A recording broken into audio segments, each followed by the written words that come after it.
early warning system for football players. Wireless technology can keep them from overheating. It's a big night for football fans. The NFL season kicks off tonight, and as always, things can really heat up during the game. I didn't realize you were a big NFL fan. This is true, Jay. Heat up in more ways than one. We came across some researchers in Atlanta, Georgia, trying to use technology to help football players from becoming real hotheads during the game.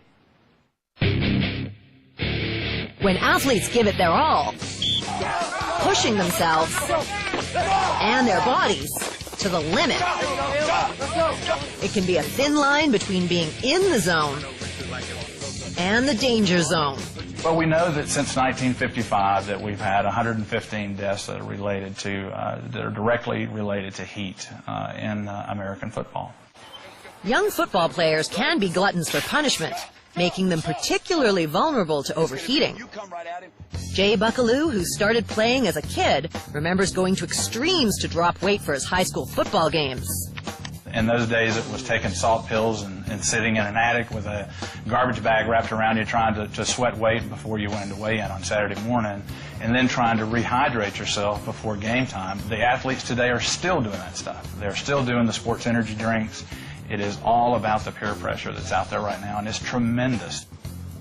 It may only be a game, but the stakes can be deadly. So, to reduce the risk, Jay and his team have developed a crucial early warning system. It tells coaches and trainers when players are overheating. The technology itself is very undetectable by the player. The hardware device itself is mounted in the crown of the helmet. It is a microprocessor with an onboard battery. The device, as you're looking at it, this is the printed circuit board. This is the RF antenna. We worked with GE Sensing to develop a temperature probe that is used in premature babies, and it's called a thermistor. It is the same technology that you would find in a thermometer. It has a metallic device that, as the properties and the heat changes, it changes the complexity and the characteristics of the metals inside, and it measures temperature. You're running a high temperature. I just want to check you, make sure you're okay. Okay? Every 10 seconds, the player's temperature is sent to this handheld device. It uses a special radio frequency so that a signal can be transmitted the length of an entire football field. But the handheld device does more than receive alerts.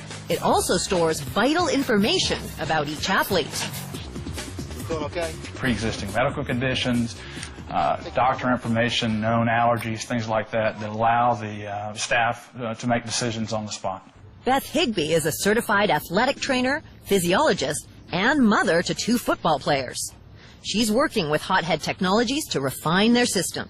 Anyone whose temperature reads more than 102.5 degrees Fahrenheit or 39 Celsius will trigger the alarm. When the body core temperature gets above 106 degrees Fahrenheit, that's when it's very serious that the player can become unconscious, go into a coma, and that's usually where death may occur. So what our device is trying to do is to keep people from getting even up to the 104 degrees if possible. But will it work? Today, the team is testing the device on young soccer players. It's hidden in their sweatbands. Okay, right now, everybody's green on our screen, which is great. That means everybody's less than 102.5.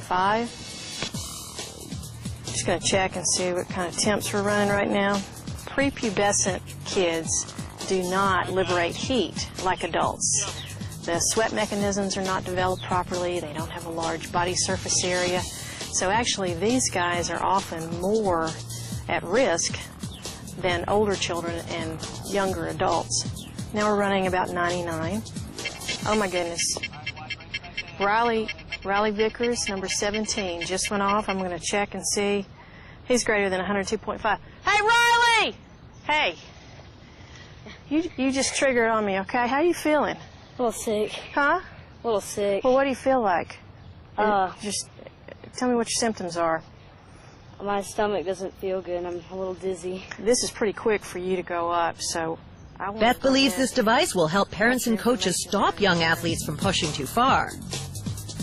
Well, coaches, it's going to be a benefit both ways. You know, they want to push. They've got to get them in shape, but they don't want to overdo it. But how do we know how much is too much? We don't.